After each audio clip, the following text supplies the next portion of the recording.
is my wonderful artwork of the digestive system.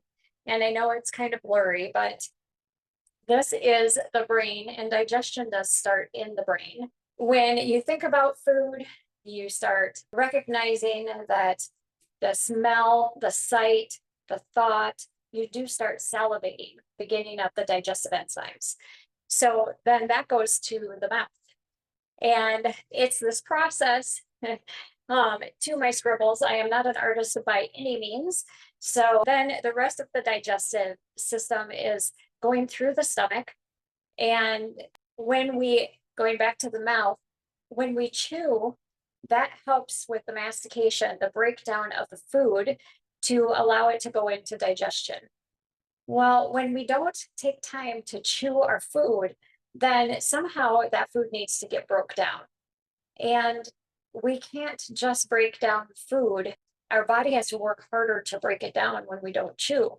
So really, ultimately, the best thing to do is start by breaking it down in the mouth.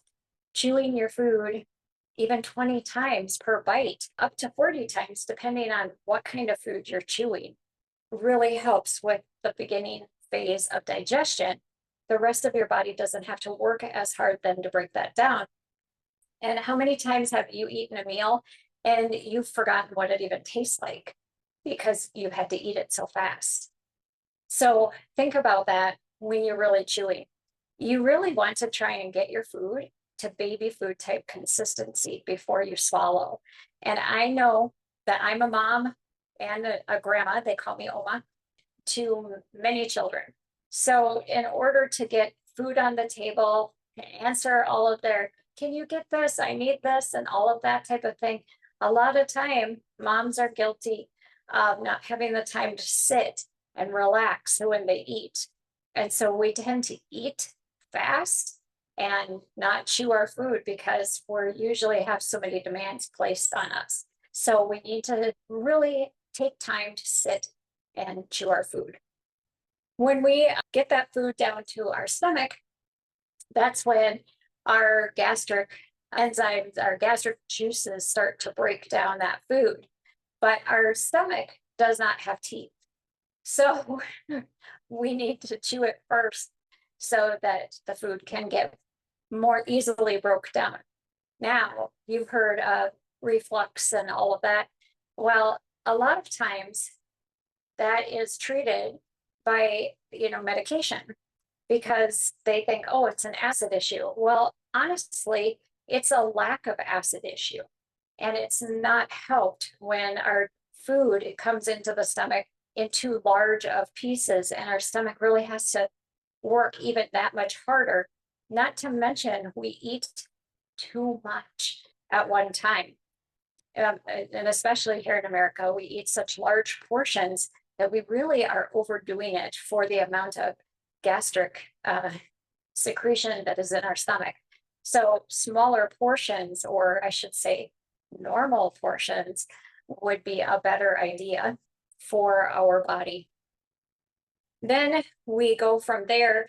All of this empties into the small intestine. Now we're not going to talk about how the liver and the pancreas, the gallbladder, all of that. We're looking at just the plain digestive system today. But as it goes into the small intestine, then this is where we get into even more trouble. Small intestine is singular layer lining, and it's only one cell membrane.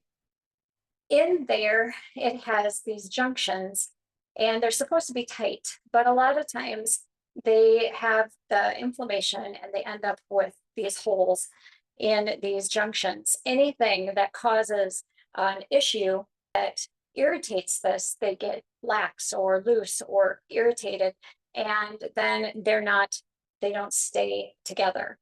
They get more like pulled apart. And that's where we find out that we get leaky gut.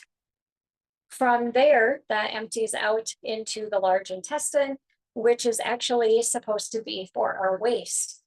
Now, our food is supposed to travel from our mouth to our output within a few hours, but How many of you know your transit time from the time you eat till the time you actually eliminate?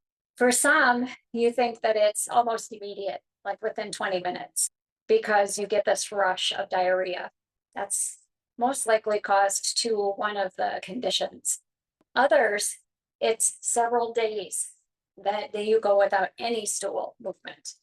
And that is a whole other condition. And so transit time, or even tracking transit time, which we do have something that we can use to monitor that. And you don't have to swallow little cameras to do it. But we have a little program, it's called Blue Poo, that we can actually do if you're interested in figuring out your transit time. And that will help determine how well is your digestive system actually flowing. If you're interested in that, you can contact me and we can set you up with the Blue Poo experiment and you can see what your transit time is like.